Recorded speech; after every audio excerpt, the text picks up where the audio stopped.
दोस्तों, क्या आपने कभी महसूस किया है कि जिंदगी में कुछ चीजें, कुछ लोग, कुछ यादें जिन्हें हम कसकर पकड़े रहते हैं, वही हमें सबसे ज्यादा चोट पहुंचाती हैं। हम छोड़ना नहीं चाहते, लेकिन धीरे धीरे हम टूटते जाते हैं। और फिर एक दिन हम खुद से पूछते हैं, क्यों मैं इतना थक चुका हूं? क्यों मैं इतना टूटा हुआ महसूस करता हूं?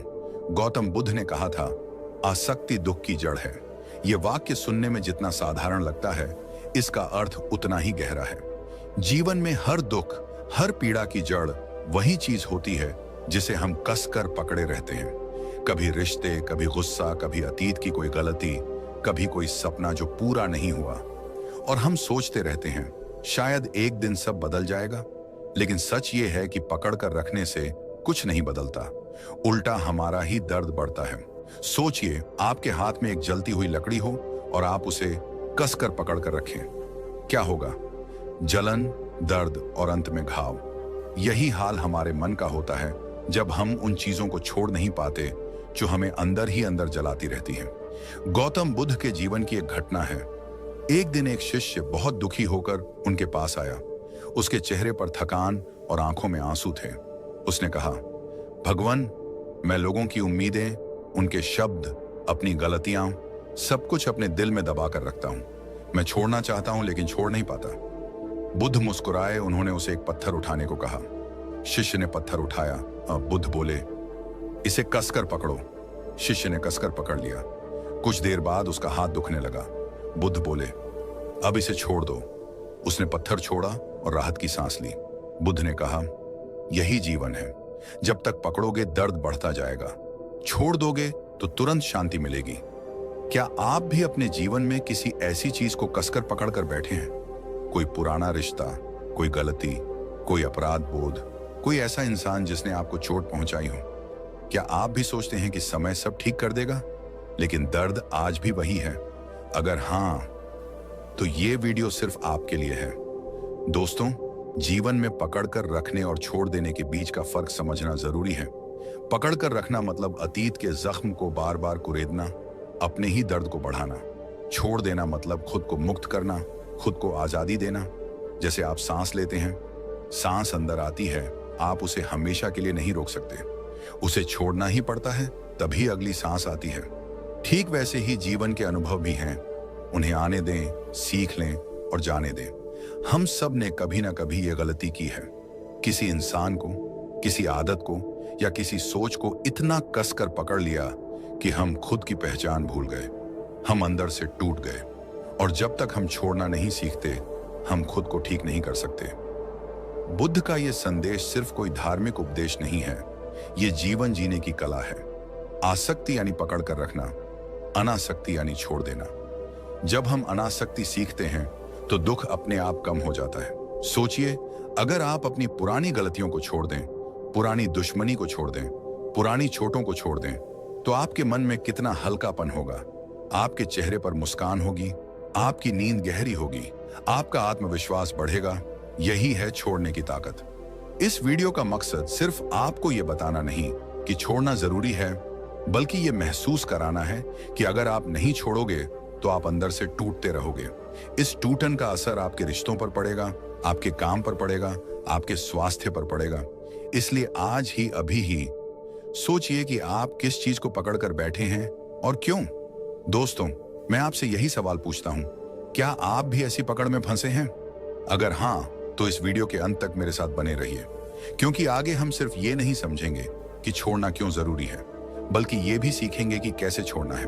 कौन से छोटे छोटे कदम हैं जो आपके मन को हल्का कर सकते हैं। इस कहानी और बुद्ध के संदेश से हम यही सीखते हैं।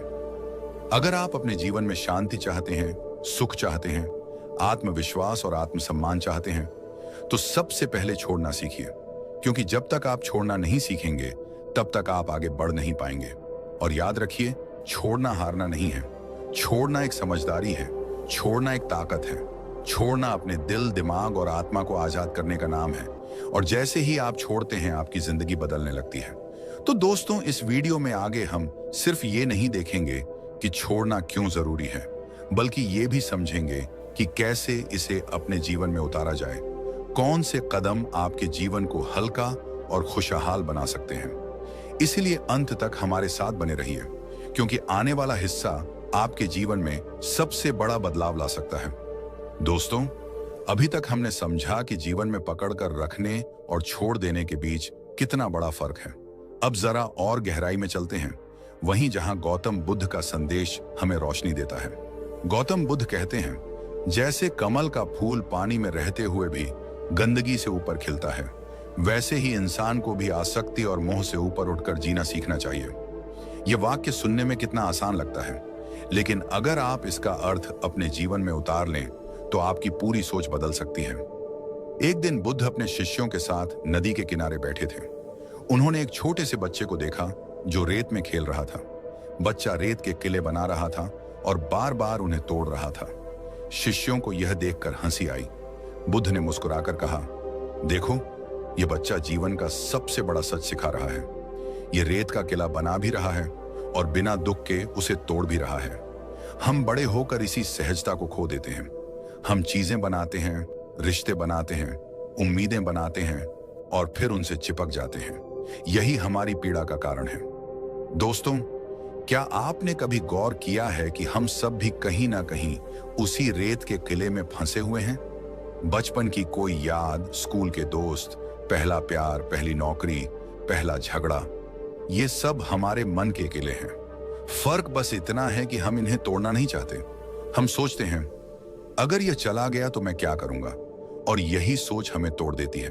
बुद्ध कहते हैं, जीवन एक बहती हुई नदी की तरह है। आप उस नदी का पानी मुट्ठी में भर सकते हैं, लेकिन वह ठहरेगा नहीं, वह बह जाएगा। वही जीवन है, उसे बहने दीजिए। अब जरा अपने जीवन की तरफ देखिए। कितनी चीजें हैं जो आप पकड़ कर बैठे हैं? गुस्सा, अपराध बोध, बदले की भावना, किसी की कही हुई चोट पहुंचाने वाली बातें, असफलता का डर। ये सब ऐसे पत्थर हैं जिन्हें आप अपने दिल में उठाए घूम रहे हैं। इन पत्थरों को छोड़ना सीखिए। एक कहानी याद आती है। एक बार दो भिक्षु नदी पार कर रहे थे। नदी किनारे एक स्त्री खड़ी थी जिसे पार जाना था, लेकिन वह डर रही थी। एक भिक्षु ने उसे अपनी पीठ पर बिठाया और नदी पार करा दी। दूसरी तरफ पहुंचकर उसने स्त्री को उतार दिया और आगे बढ़ गया। लेकिन दूसरा भिक्षु कई मील चलने के बाद बोला, भाई, तुमने ब्रह्मचर्य की प्रतिज्ञा ली है, फिर भी तुमने उस स्त्री को क्यों उठाया? पहला भिक्षु मुस्कुराया और बोला, मैंने उसे नदी के किनारे ही उतार दिया था, लेकिन तुम उसे अभी तक अपने दिमाग में ढो रहे हो। यही तो जीवन है दोस्तों। हम भी उन चीजों को अपने मन में ढोते रहते हैं जिन्हें हमें बहुत पहले छोड़ देना चाहिए था। अब आप सोच रहे होंगे, ठीक है, छोड़ना जरूरी है, लेकिन कैसे छोड़ें? यह सवाल हर किसी का होता है। बुद्ध का संदेश है, जितना हो सके वस्तुओं और विचारों से अनासक्ति का अभ्यास करो। इसका मतलब यह नहीं कि आप दुनिया छोड़ दो, जिम्मेदारियां छोड़ दो या रिश्ते छोड़ दो। इसका मतलब यह है कि आप हर चीज को स्वीकार करो, लेकिन उससे चिपको मत। जैसे कमल का फूल कीचड़ में खिलता है, लेकिन कीचड़ से गंदा नहीं होता। रोजमर्रा के जीवन में छोड़ने के छोटे छोटे तरीके हैं। मान लीजिए किसी ने आपको अपमानित कर दिया। आप चाहें तो उसकी बातें अपने दिमाग में महीनों तक घुमाते रहिए और खुद को जलाते रहिए, या आप चाहें तो एक गहरी सांस लेकर सोचिए, यह उसकी सोच है, मेरा सच नहीं, और छोड़ दीजिए। उसी वक्त छोड़ दीजिए। यही मानसिक आजादी है। एक और उदाहरण, आप किसी सपने को लेकर चल रहे थे, लेकिन वह सपना पूरा नहीं हुआ।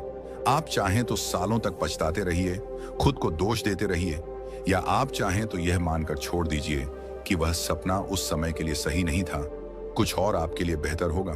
जैसे ही आप छोड़ते हैं, आपका दिमाग नए रास्ते देखने लगता है। दोस्तों, बुद्ध का संदेश हमें यह नहीं कहता कि कुछ मत चाहो। चाहते रहना इंसानी स्वभाव है, लेकिन आसक्ति मत रखो। जब चाहत पूरी हो जाए तो आभार प्रकट करो, जब पूरी ना हो तो छोड़ दो। यही संतुलन आपको मानसिक शांति देता है। अब जरा सोचिए, आपने अपने जीवन में कितनी बार किसी को माफ किया है? जब आप माफ करते हैं तो आप सिर्फ दूसरे को नहीं, बल्कि खुद को भी आजाद करते हैं। गुस्सा और बदले की भावना आपके अंदर जहर की तरह रहती है। माफी और छोड़ देना आपके अंदर अमृत की तरह फैलता है। बुद्ध के समय में एक व्यक्ति उनके पास आया। वह बहुत गुस्से में था। उसने बुद्ध को बुरा भला कहा। बुद्ध चुपचाप उसकी बातें सुनते रहे। जब वह चला गया तो शिष्यों ने पूछा, भगवान, आपने उसे रोका क्यों नहीं, जवाब क्यों नहीं दिया? बुद्ध मुस्कुराए और बोले, जब कोई आपको उपहार देता है और आप उसे स्वीकार नहीं करते, तो वह उपहार किसके पास रह जाता है? उसी के पास जिसने दिया। वैसे ही उसके शब्द भी उसके पास रह गए, मैंने उन्हें लिया ही नहीं। यह छोड़ देने का सबसे बड़ा उदाहरण है। अगर आप भी अपने जीवन में यह कला सीख लें कि कौन सी बात लेनी है और कौन सी छोड़नी है, तो आपका जीवन कितना आसान हो जाएगा। आप छोटी छोटी बातों में परेशान नहीं होंगे, आपका ध्यान आपके लक्ष्य पर रहेगा। छोड़ना सीखने के लिए ध्यान, मेडिटेशन एक बेहतरीन साधन है। ध्यान में बैठिए, अपनी सांस पर ध्यान दीजिए। जो भी विचार आए उन्हें पकड़िए मत, आने दीजिए और जाने दीजिए। यही अभ्यास धीरे धीरे आपके जीवन में उतर जाएगा। फिर जब कोई नकारात्मक घटना होगी तो आपका मन खुद कहेगा, इसे जाने दो। आप डायरी भी लिख सकते हैं। जो भी बात आपको परेशान कर रही है उसे कागज पर लिखिए और फिर उस कागज को फाड़ दीजिए या जला दीजिए। यह एक प्रतीकात्मक तरीका है छोड़ने का। मन को लगेगा कि मैंने इसे छोड़ दिया। एक और तरीका है एक्सेप्टेंस, यानी स्वीकार्यता। जब आप किसी चीज को स्वीकार करते हैं तो आपका आधा दर्द उसी वक्त खत्म हो जाता है। मान लीजिए आपका रिश्ता टूट गया, कोई प्रियजन चला गया या कोई सपना टूट गया। आप चाहे जितना भी लड़ लें, वह चीज वापस नहीं आएगी। लेकिन जैसे ही आप स्वीकार करते हैं, हाँ ये हुआ है, आप उसे छोड़ने की दिशा में बढ़ जाते हैं। दोस्तों, छोड़ना मतलब भागना नहीं है। छोड़ना मतलब साहसिक निर्णय लेना है कि मैं अब इस बोझ को नहीं उठाऊंगा, मैं अब अपने जीवन में आगे बढ़ूंगा। यही ताकत बुद्ध हमें सिखाते हैं। सोचिए, अगर आप अपने जीवन में इन सब चीजों को छोड़ दें जो आपको कमजोर बना रही हैं, तो आपके पास कितनी ऊर्जा होगी। वह ऊर्जा आप अपने सपनों, अपने लक्ष्यों, अपने परिवार और अपने स्वास्थ्य में लगा सकते हैं। आप हल्के हो जाएंगे।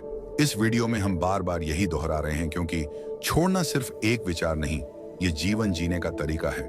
और अगर आप इसे अपने जीवन में उतार लें, तो आप सिर्फ तनाव और दुख से नहीं बचेंगे, बल्कि अपने आत्मविश्वास, अपनी खुशी और अपने रिश्तों को भी मजबूत करेंगे। दोस्तों, ये जो बातें हम कर रहे हैं, ये सिर्फ सुनने के लिए नहीं है, ये आपके लिए अभ्यास है। आज ही एक छोटी सी चीज छोड़ने की कोशिश कीजिए, छोटी ही सही। किसी का पुराना गुस्सा, किसी की कही हुई एक चोट, किसी छोटे से असफल प्रयास का अपराध बोध, कुछ भी। जब आप छोड़ेंगे तो तुरंत एक हल्कापन महसूस होगा। वही हल्कापन आपको बार बार याद दिलाएगा कि छोड़ना कितना आसान और कितना शक्तिशाली है। जीवन में हर चीज अस्थायी है। जो आज आपके पास है, कल नहीं होगा। जो कल आपके पास होगा, वह परसों नहीं होगा। यह जीवन का नियम है। इसे रोकने की कोशिश करना ही दुख है, इसे बहने देना ही शांति है। दोस्तों, पिछले हिस्से में हमने समझा कि पकड़ कर रखने और छोड़ देने के बीच कितना फर्क है। हमने गौतम बुद्ध के विचार सुने, कहानियां सुनी और यह महसूस किया कि छोड़ना क्यों जरूरी है। लेकिन अब असली सवाल आता है, कैसे छोड़ा जाए? यह सुनने में आसान है, लेकिन करना सबसे कठिन। आज हम उसी पर बात करेंगे। गौतम बुद्ध कहते हैं, मनुष्य अपने विचारों से ही बंधा होता है। जो विचार आपको बांधते हैं, वही विचार आपको मुक्त भी कर सकते हैं। इसका मतलब यह है कि छोड़ना सिर्फ बाहरी चीजों का मामला नहीं है, यह मन को प्रशिक्षित करने का मामला है। जब आप अपने मन को प्रशिक्षित करते हैं, तो आप स्वाभाविक रूप से छोड़ना सीख जाते हैं। सबसे पहले हमें समझना होगा कि छोड़ना कोई एक दिन में होने वाली प्रक्रिया नहीं है, ये एक अभ्यास है। जैसे आप रोजाना अपने शरीर को फिट रखने के लिए व्यायाम करते हैं, वैसे ही आपको अपने मन को हल्का करने के लिए मानसिक व्यायाम करना होगा। मान लीजिए आपके मन में किसी के लिए गुस्सा है। वह गुस्सा सालों से बैठा है। आप जब भी उसे देखते हैं या उसकी याद आती है, आपका खून खौलने लगता है। अब अगर मैं आपसे कहूं कि आज ही छोड़ दो, तो क्या आप छोड़ पाएंगे? नहीं। लेकिन अगर आप हर दिन थोड़ी थोड़ी कोशिश करें, हर दिन अपने मन से बातें करें, हर दिन ध्यान करें, तो वह गुस्सा कम होना शुरू हो जाएगा। यही अभ्यास है। तो चलिए देखते हैं कि बुद्ध के मार्ग पर चलते हुए छोड़ने के व्यावहारिक कदम क्या हो सकते हैं। सबसे पहला कदम है स्वीकार्यता, एक्सेप्टेंस। जब भी कोई घटना आपके साथ होती है, चाहे वह कितनी भी बुरी क्यों ना हो, सबसे पहले उसे स्वीकार कीजिए। स्वीकार करने का मतलब यह नहीं है कि आप उससे खुश हैं। इसका मतलब यह है कि आप मान रहे हैं, हाँ ये हुआ है। जब आप मानते हैं, तभी आप उसे छोड़ने की प्रक्रिया शुरू करते हैं। अगर आप इनकार करेंगे, भागेंगे या बार बार खुद को दोष देंगे, तो वह घटना आपके मन में जमी रहेगी। दूसरा कदम है सांस पर ध्यान, ब्रीदिंग अवेयरनेस। गौतम बुद्ध ने आनापानसति ध्यान सिखाया, यानी श्वास पर ध्यान। हर रोज 5 से 10 मिनट अपनी आंखें बंद कीजिए, गहरी सांस लीजिए, छोड़िए और अपने मन को देखिए। जो विचार आए उन्हें पकड़िए मत, उन्हें आने दीजिए, जाने दीजिए। यह अभ्यास आपको सिखाता है कि जैसे आप सांस लेते और छोड़ते हैं, वैसे ही विचार और भावनाएं भी आती जाती हैं। यही छोड़ने की कला है। तीसरा कदम है माफी, फॉरगिवनेस। माफी सबसे शक्तिशाली साधन है छोड़ने का। जब आप किसी को माफ करते हैं तो आप उसका बोझ नहीं बल्कि अपना बोझ उतारते हैं। बुद्ध कहते हैं, दूसरों को माफ करना अपने लिए सबसे बड़ा उपहार है। कोशिश कीजिए कि हर रात सोने से पहले उन लोगों को याद करें जिनसे आपका विवाद है। अपने मन में कहिए, मैं तुम्हें माफ करता हूं, मैं खुद को भी माफ करता हूं। यह शब्द आपके भीतर से झर निकाल देंगे। चौथा कदम है विचारों को लिखना, जर्नलिंग। कभी कभी हमारे अंदर इतने विचार होते हैं कि वे हमारे दिमाग को भारी बना देते हैं। आप एक डायरी रखिए, उसमें लिखिए कि कौन सी बातें आपको परेशान करती हैं। फिर हर हफ्ते या हर महीने उन पन्नों को फाड़ दीजिए या जला दीजिए। यह प्रतीकात्मक कदम आपके दिमाग को संकेत देता है कि आपने यह बोझ छोड़ दिया है। पांचवा कदम है अस्थायीता को याद रखना, इम्परमानेंस।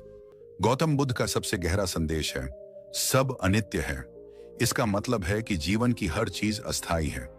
न सुख स्थायी है, न दुख, न रिश्ते स्थायी हैं, न हालात।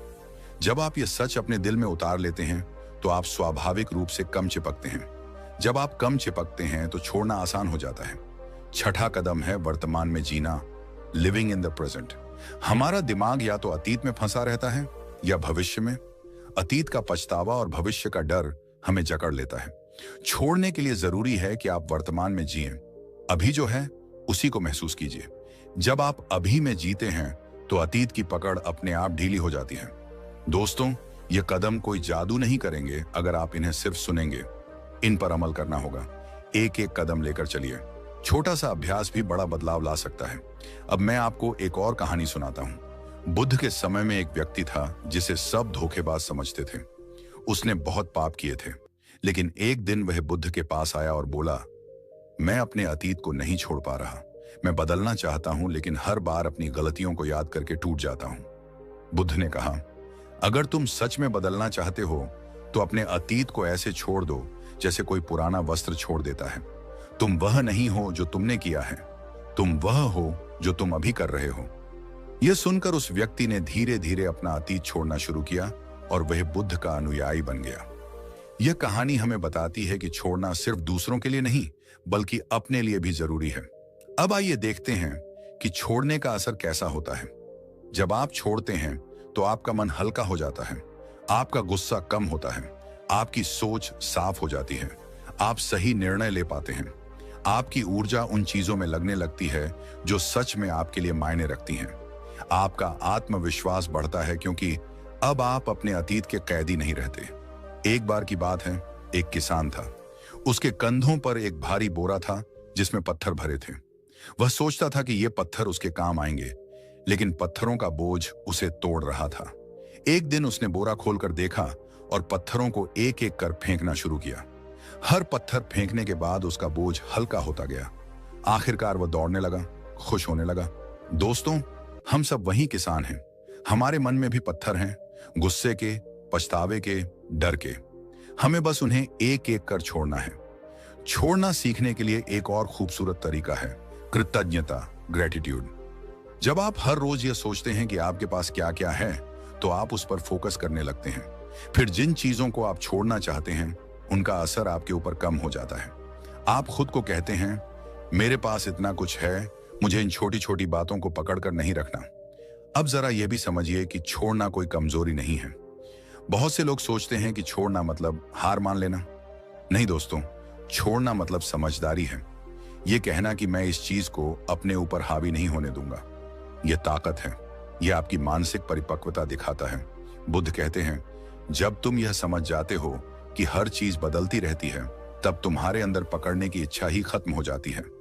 इसका मतलब यह है कि जब आप यह गहराई से समझ लेते हैं कि सब कुछ बदलने वाला है, तो आप स्वाभाविक रूप से छोड़ देते हैं।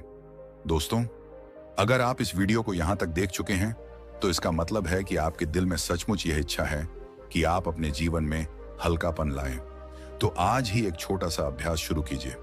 हर सुबह या हर रात 5 मिनट बैठकर अपने आप से पूछिए, मैं आज किस चीज को छोड़ सकता हूं। धीरे धीरे आपका मन आपको जवाब देगा।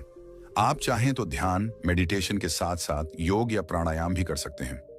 यह आपके शरीर को भी हल्का करेगा और मन को भी। जब आपका शरीर हल्का होता है तो मन भी छोड़ना सीखता है। और हाँ, एक और खास बात, अपने आप से प्यार करना सीखिए। कभी कभी हम खुद को माफ नहीं कर पाते। हम अपनी ही गलतियों को कसकर पकड़ कर रखते हैं। अपने दिल से कहिए, मैं इंसान हूं, मुझसे गलतियां हुई, लेकिन मैं अब नया इंसान हूं। यह आत्मदया, सेल्फ कंपैशन आपको छोड़ना सिखाएगी। अब जरा सोचिए, अगर आप यह सब अपने जीवन में उतार लें, छोड़ना, माफ करना, स्वीकार करना, ध्यान करना, तो आपके चेहरे की मुस्कान कैसी होगी, आपकी आंखों में कैसी चमक होगी, आपके रिश्ते कितने हल्के और प्यारे हो जाएंगे, आपका काम कितना अच्छा हो जाएगा। यही बुद्ध का संदेश है। दोस्तों, इस पूरी यात्रा में सबसे महत्वपूर्ण है धैर्य। छोड़ना एक प्रक्रिया है। हो सकता है आप आज शुरू करें और आपको बदलाव दिखने में हफ्ते या महीने लग जाएं, लेकिन यह बदलाव होगा जरूर। जैसे पानी की बूंद पत्थर को घिस देती है, वैसे ही छोटे छोटे अभ्यास आपका मन बदल देंगे। और सबसे जरूरी, खुद पर भरोसा। आप यह कर सकते हैं। आप अपने मन के मालिक हैं।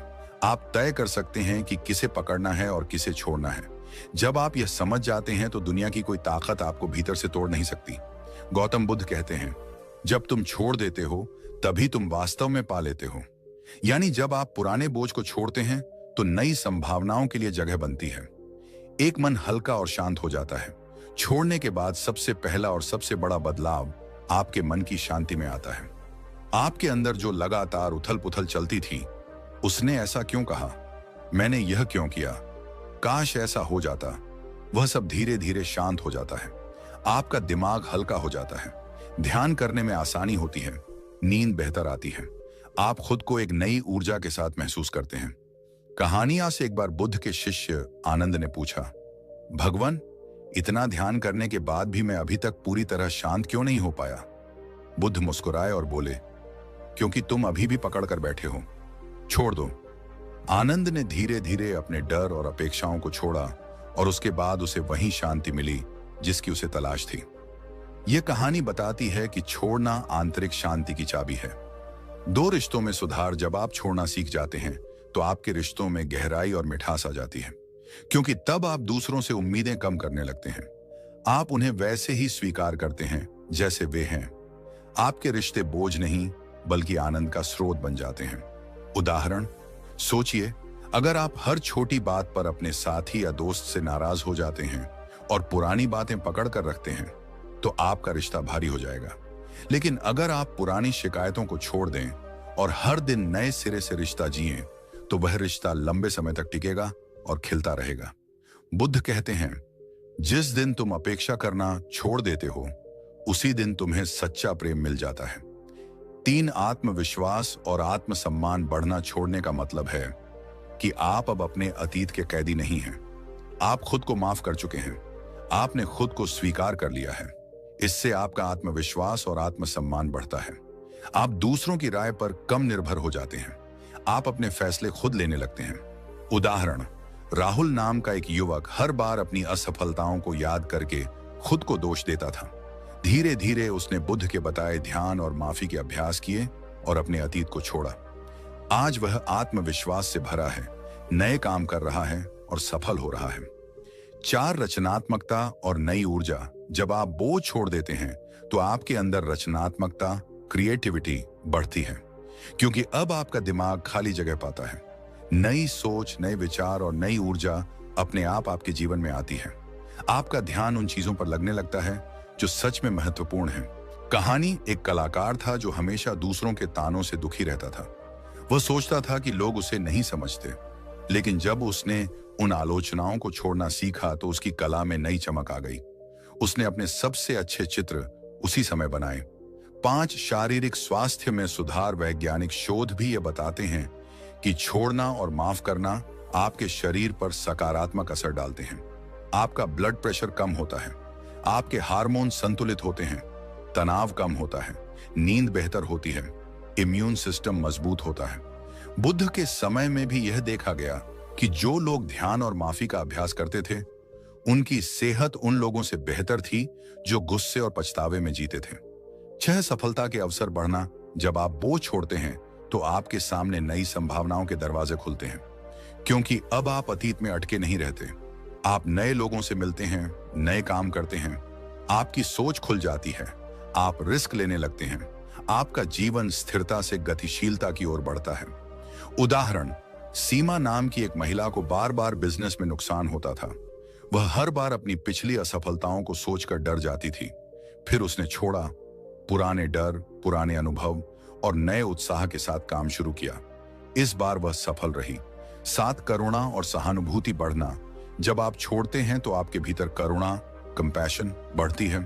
आप दूसरों के दर्द को समझने लगते हैं, आप उनकी मदद करने लगते हैं, क्योंकि अब आप अपने गुस्से और तकलीफ के कैदी नहीं हैं। बुद्ध कहते हैं, जैसे एक दीपक दूसरे दीपक को जलाता है, वैसे ही करुणा से करुणा जन्म लेती है। जब आप छोड़ते हैं तो आप खुद भी रोशनी बन जाते हैं। 8 निर्णय लेने की क्षमता बढ़ना छोड़ने के बाद आपका माइंड क्लियर हो जाता है। आप भावनाओं के बजाय तर्क और विवेक से निर्णय लेते हैं। आपको पता होता है कि कौन सी चीज आपके लिए सही है और कौन सी नहीं। इससे आप गलतियों से बचते हैं और तेजी से आगे बढ़ते हैं। नौजीवन के प्रति गहरी समझ। सबसे बड़ा बदलाव यह आता है कि आप जीवन को एक नई दृष्टि से देखने लगते हैं। आपको यह समझ आ जाती है कि हर चीज बदलती रहती है। आप न सुख से चिपकते हैं, न दुख से डरते हैं। आप जीवन को एक प्रवाह की तरह जीने लगते हैं। बुद्ध कहते हैं, जीवन एक नदी है, उसे बहने दो, यानी आप प्रवाह में जीते हैं। फिर चाहे कोई भी परिस्थिति आए, आप टूटते नहीं। 10 आंतरिक स्वतंत्रता। अंत में सबसे बड़ा उपहार है आंतरिक स्वतंत्रता, इनर फ्रीडम। आपको महसूस होता है कि आपकी खुशी अब किसी और के हाथ में नहीं है। आप बाहरी हालातों पर निर्भर नहीं हैं। आप अपने भीतर के मालिक बन जाते हैं।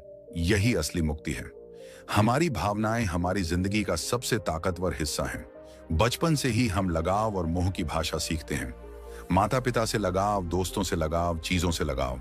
यह स्वाभाविक है, लेकिन जब यह लगाव इतना गहरा हो जाए कि हम अपने अस्तित्व को उन्हीं चीजों के सहारे महसूस करने लगें, तब समस्या शुरू होती है। मनोविज्ञान में इसे ओवर अटैचमेंट कहा जाता है। यह हमारी स्वतंत्रता को, हमारी मानसिक शांति को चुपचाप खा जाता है। हमें लगता है कि पकड़ कर रखने से हम मजबूत होंगे, लेकिन असलियत में पकड़ कर रखना हमें कमजोर करता है। यह बोझ हमें नीचे खींचता है। एक बार एक युवक था जिसने अपने जीवन में बहुत कुछ खोया था। उसके रिश्ते टूट गए थे, नौकरी चली गई थी और वह हर रोज अपनी पुरानी तस्वीरें, पुरानी यादें देखता रहता था। उसे लगता था कि जितना वह अतीत को पकड़ कर रखेगा, उतना ही उसका दर्द कम होगा। लेकिन हुआ उल्टा। वह धीरे धीरे डिप्रेशन में चला गया। फिर एक दिन उसने एक मनोवैज्ञानिक से मदद ली। उस मनोवैज्ञानिक ने उसे कहा, तुम्हारे दर्द का कारण जो बीत गया है वह नहीं है, तुम्हारे दर्द का कारण है तुम्हारी पकड़। यह सुनकर उस युवक के अंदर कुछ टूट गया। उसने धीरे धीरे अपने अतीत की चीजें छोड़ना शुरू किया। पुरानी तस्वीरें हटाईं, पुराने मैसेज डिलीट किए, हर दिन 5 मिनट ध्यान करना शुरू किया। 3 महीने बाद वही युवक इतना हल्का महसूस करने लगा जैसे उसके कंधों से बोझ उतर गया हो। यही है छोड़ने की ताकत। मनोविज्ञान हमें बताता है कि हम किसी भी हानि या शोक को 5 चरणों में जीते हैं: इनकार, गुस्सा, सौदेबाजी, अवसाद और स्वीकृति। अधिकांश लोग पहले 4 चरणों में फंसे रह जाते हैं, लेकिन 5वां चरण स्वीकृति ही हमें आजादी देता है। छोड़ना स्वीकृति का ही दूसरा नाम है। जब हम छोड़ते हैं, हम कह रहे होते हैं कि हाँ, जो हुआ वह हुआ, अब मैं इसे जाने देता हूं। यही वह पल है जब हीलिंग शुरू होती है। मनोवैज्ञानिक थेरेपी जैसे एक्सेप्टेंस एंड कमिटमेंट थेरेपी हमें यही सिखाती है। इसमें व्यक्ति अपने विचारों और भावनाओं को दबाने की बजाय उन्हें स्वीकार करना सीखता है। माइंडफुलनेस मेडिटेशन हमें वर्तमान में जीना सिखाता है। जब आप हर दिन कुछ मिनटों के लिए अपनी सांसों पर ध्यान देते हैं, आप सीखते हैं कि विचार आएंगे और जाएंगे। जैसे आकाश में बादल आते हैं और चले जाते हैं, वैसे ही आपकी भावनाएं भी आती हैं और जाती हैं। जब यह समझ भीतर बैठ जाती है, तब छोड़ना आसान हो जाता है। आप सोचिए जब आपके हाथ में रेत हो और आप उसे कस कर पकड़ें तो वह उंगलियों से फिसल जाएगी, लेकिन अगर आप उसे हल्के हाथ से पकड़ेंगे तो वह कुछ देर आपके पास रह सकती है। रिश्ते, सपने और अनुभव भी वैसे ही हैं। कसकर पकड़ोगे तो दर्द होगा, हल्के हाथ से पकड़ोगे तो वह अपना समय पूरा करके आपको सीख देकर चला जाएगा। मनोविज्ञान यह भी कहता है कि छोड़ना एक प्रक्रिया है, एक दिन का काम नहीं। आप छोटे छोटे कदमों से शुरुआत कर सकते हैं, जैसे हर दिन डायरी लिखना जिसमें आप अपने विचारों और दर्द को बाहर निकालें। यह राइटिंग थेरेपी आपके दिमाग के दबाव को कम करती है। या फिर हर दिन 5 मिनट का ध्यान जिसमें आप बस अपनी सांसों को देखते हैं और विचारों को आते जाते देखते हैं। इस दौरान आप खुद से कह सकते हैं, मैं इस दर्द को छोड़ रहा हूं। इस तरह धीरे धीरे आप मानसिक बोझ को हल्का करते हैं। पुरानी यादें, पुराना गुस्सा, पछतावा या असफलता, ये सब हमारी मानसिक ऊर्जा खा जाते हैं। मनोविज्ञान के अनुसार जब हम इन्हें छोड़ते हैं तो हमारे दिमाग में एक स्पेस बनती है। इस खाली जगह में नई ऊर्जा, नए विचार, नई संभावनाएं आती हैं। यही कारण है कि जो लोग छोड़ना सीख जाते हैं वे आगे बढ़ जाते हैं। गौतम बुद्ध ने अनित्य का जो सिद्धांत दिया वह आज आधुनिक मनोविज्ञान में चेंज इज इनएविटेबल के रूप में गूंजता है। दोनों हमें यही कहते हैं, जो भी है वह स्थायी नहीं है। जिस तरह मौसम बदलते हैं उसी तरह परिस्थितियां बदलती हैं। कोई भी रिश्ता, कोई भी दर्द, कोई भी खुशी हमेशा के लिए नहीं होती। जब यह सच आपके भीतर उतर जाता है तब छोड़ना आसान हो जाता है। छोड़ना हार नहीं है, छोड़ना हीलिंग है। आप पुराने बोझ को छोड़ते हैं ताकि नई उड़ान भर सकें। यह ठीक वैसे ही है जैसे पेड़ पुराने पत्ते गिरा देता है ताकि नए पत्ते निकल सकें। अगर वह पुराने पत्ते पकड़ कर रखे तो नए पत्ते कभी नहीं आएंगे। जीवन भी यही है।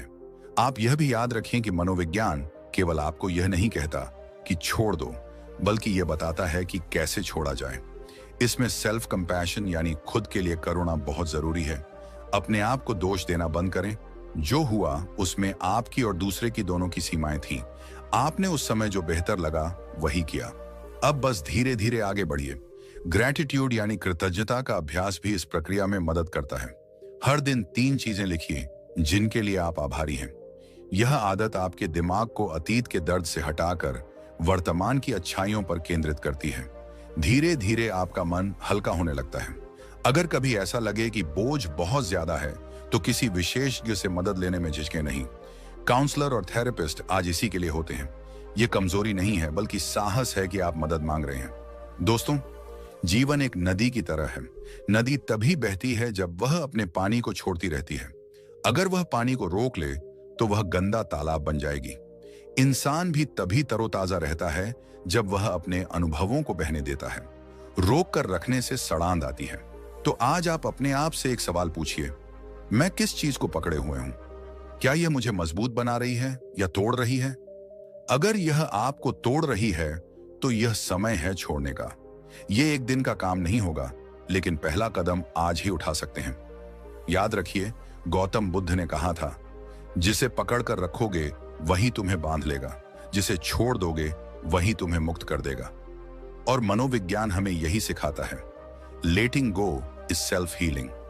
जीवन में हर इंसान कभी ना कभी खुद से यह सवाल पूछता है कि आखिर मेरे साथ ही ऐसा क्यों होता है? क्यों बार बार कठिनाइयां मेरे ही रास्ते में आती हैं? क्यों मेरी मेहनत के बावजूद मुझे तुरंत फल नहीं मिलता?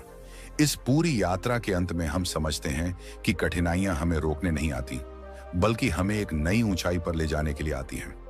यह वह समय होता है जब इंसान का चरित्र गढ़ा जाता है। जैसे सोने को तपाकर ही कुंदन बनाया जाता है, वैसे ही इंसान के जीवन को कठिनाइयां ही चमकाती हैं। मनोविज्ञान हमें यही सिखाता है कि जब इंसान कठिन समय से गुजरता है तो उसका मस्तिष्क और उसका दिल दोनों अधिक संवेदनशील और जागरूक हो जाते हैं। यह वह समय होता है जब व्यक्ति आत्मनिरीक्षण करता है, खुद को समझता है, अपनी गलतियों को पहचानता है और भीतर से मजबूत होता है। ये वह बिंदु है जहां तकलीफें इंसान को तोड़ती नहीं बल्कि उसे नया बनाती हैं। आज आप जहां हैं, जिन मुश्किलों में हैं, शायद कल यही मुश्किलें आपकी सबसे बड़ी ताकत बन जाएं। सोचिए, अगर गौतम बुद्ध को कष्ट, दुख और भटकाव न मिला होता तो क्या वह ज्ञान की राह पर चलते? अगर महात्मा गांधी ने दक्षिण अफ्रीका में नस्ल भेद का सामना न किया होता तो क्या वह अहिंसा की शक्ति को पहचानते? हर महान इंसान की यात्रा में कठिनाई, दर्द और संघर्ष का एक अध्याय जरूर रहा है। ये अध्याय ही उनकी कहानी को महान बनाते हैं। मनोवैज्ञानिक दृष्टि से यह भी पाया गया है कि जब इंसान कठिन परिस्थितियों में भी सकारात्मक दृष्टिकोण बनाए रखता है तो उसका मस्तिष्क रेजिलियंस मानसिक लचीलापन विकसित करता है। यह लचीलापन इंसान को भविष्य में आने वाले किसी भी तूफान से डटकर लड़ने की ताकत देता है। कठिनाइयां हमें धैर्य सिखाती हैं, हमें भावनात्मक रूप से परिपक्व बनाती हैं, हमारी समझ बढ़ाती हैं और हमें दूसरों के दर्द को समझने के योग्य बनाती हैं। इस पूरी चर्चा का सार यही है कि बुरा समय किसी सजा की तरह नहीं होता, बल्कि एक सीख, एक परीक्षा और एक परिवर्तन की शुरुआत होता है। आप जब अपने जीवन में इस नजरिए से देखने लगते हैं तो हर कठिनाई आपको डराने के बजाय आगे बढ़ने का संकेत देने लगती है। आप जब समझ जाते हैं कि दुनिया में कोई भी अनुभव व्यर्थ नहीं जाता, हर घटना आपको कुछ सिखाने के लिए आती है, तब आप वास्तव में जीवन के खिलाड़ी बन जाते हैं। हमारा उद्देश्य यही होना चाहिए कि कठिन समय को शत्रु न माने, बल्कि उसे शिक्षक माने। उसका सामना डर से नहीं, जिज्ञासा से करें। खुद से पूछें, यह परिस्थिति मुझे क्या सिखाना चाहती है? यह अनुभव मेरे अंदर कौन सी नई ताकत जगा रहा है? जब आप ऐसा करेंगे तो आप देखेंगे कि सबसे कठिन परिस्थिति भी आपके विकास का कारण बन जाती है। अब बात आती है कि हम इस सीख को अपनी जिंदगी में कैसे उतारें। मनोविज्ञान कहता है, अपने विचारों को नियंत्रित करना सीखिए, आत्म संवाद सेल्फ टॉक को सकारात्मक बनाइए, अपनी क्षमताओं को याद कीजिए और अपने लक्ष्यों पर ध्यान केंद्रित रखिए। जैसे पौधे को बढ़ने के लिए मिट्टी, पानी और धूप चाहिए, वैसे ही इंसान को बढ़ने के लिए चुनौतियां, अनुभव और साहस चाहिए। हर मुश्किल एक नई ताकत, नया सबक और नया दृष्टिकोण लेकर आती है। इस स्क्रिप्ट के अंत में मैं आपसे यही कहना चाहूंगा कि अगर आज आपके जीवन में अंधेरा है तो घबराइए मत, क्योंकि यही अंधेरा आपकी आंखों को रोशनी देखने के लिए तैयार कर रहा है। अगर आज आपका दिल टूटा हुआ है तो यह मत सोचिए कि सब खत्म हो गया। यह समझिए कि आपका दिल अब और गहराई से महसूस करने की ताकत सीख रहा है। अगर आज आप असफल हुए हैं तो यह मत मानिए कि आप हार गए। यह मानिए कि आपको सफलता की असली कीमत समझने का अवसर मिला है। हमारा चैनल इसी सोच के साथ बना है कि हम आप तक ऐसी कहानियां, ऐसे विचार और ऐसी प्रेरणा पहुंचाएं जिससे आप अपने जीवन की चुनौतियों को ताकत में बदल सकें। यहां हम सिर्फ बातें नहीं करते, बल्कि आपको मनोवैज्ञानिक दृष्टिकोण, आध्यात्मिक सोच और व्यावहारिक सुझाव देते हैं जिन्हें आप अपनी जिंदगी में तुरंत लागू कर सकते हैं। अगर ये स्क्रिप्ट, ये संदेश, ये सोच आपके दिल को छूती है, अगर आपको लगता है कि इससे आपको थोड़ी भी सकारात्मकता मिली है, तो मैं आपसे दिल से अनुरोध करता हूं कि हमारे YouTube चैनल को सब्सक्राइब कीजिए। ये सिर्फ एक चैनल नहीं, बल्कि एक परिवार है जो मिलकर एक दूसरे को ऊंचा उठाने में लगा है। हर वीडियो आपके जीवन में एक नई रोशनी, नई प्रेरणा और नई दिशा लेकर आता है। हमारे चैनल को सब्सक्राइब करने का मतलब है कि आप एक ऐसे समुदाय का हिस्सा बन रहे हैं जो सिर्फ बातें नहीं करता, बल्कि बदलाव लाने पर यकीन रखता है। आपको हर सप्ताह नई प्रेरक कहानियां, मनोविज्ञान पर आधारित जीवन के रहस्य और व्यावहारिक टिप्स मिलेंगे जो आपके व्यक्तित्व, सोच और जीवन शैली को ऊंचाई पर ले जाएंगे। हम आपसे यही चाहते हैं कि आप इस संदेश को औरों तक पहुंचाएं, क्योंकि जब हम सब मिलकर इस सोच को फैलाएंगे कि हर कठिनाई हमें मजबूत बनाने आई है, तो दुनिया में दुख कम होगा और ताकत बढ़ेगी। हर इंसान अपने भीतर की क्षमता को पहचान पाएगा। याद रखिए, मुश्किल समय का आना तय है, लेकिन उससे हार मान लेना आपके हाथ में नहीं होना चाहिए। आप उस समय को कैसे देखते हैं, कैसे जीते हैं और कैसे उसे सीखते हैं, यही आपकी असली जीत है। तो दोस्तों, अगर यह संदेश आपके जीवन में थोड़ी सी भी उम्मीद, थोड़ी सी भी ताकत और थोड़ी सी भी सकारात्मकता लेकर आया है, तो अभी इस वीडियो को लाइक कीजिए, अपने दोस्तों और परिवार के साथ शेयर कीजिए और सबसे जरूरी, हमारे चैनल को सब्सक्राइब कीजिए, ताकि जब भी हम एक नया प्रेरक संदेश या कहानी लेकर आई, वह सबसे पहले आपके पास पहुंचे। आपका सहयोग ही हमारी सबसे बड़ी ताकत है। आइए मिलकर इस सकारात्मक सोच को पूरे समाज में फैलाएं। मिलकर इस दुनिया को थोड़ा और उजला, थोड़ा और दयालु और थोड़ा और प्रेरणादायक बनाएं। अंत में मैं यही कहूंगा, बुरा समय कोई शाप नहीं, एक वरदान है। यह हमें गिराता नहीं, उठना सिखाता है। यह हमें तोड़ता नहीं, गढ़ता है। और जब हम इसे समझ जाते हैं तो हम अजेय हो जाते हैं। धन्यवाद। और आप सभी को जीवन की हर परिस्थिति में आगे बढ़ने, सीखने और मुस्कुराने की शुभकामनाएं।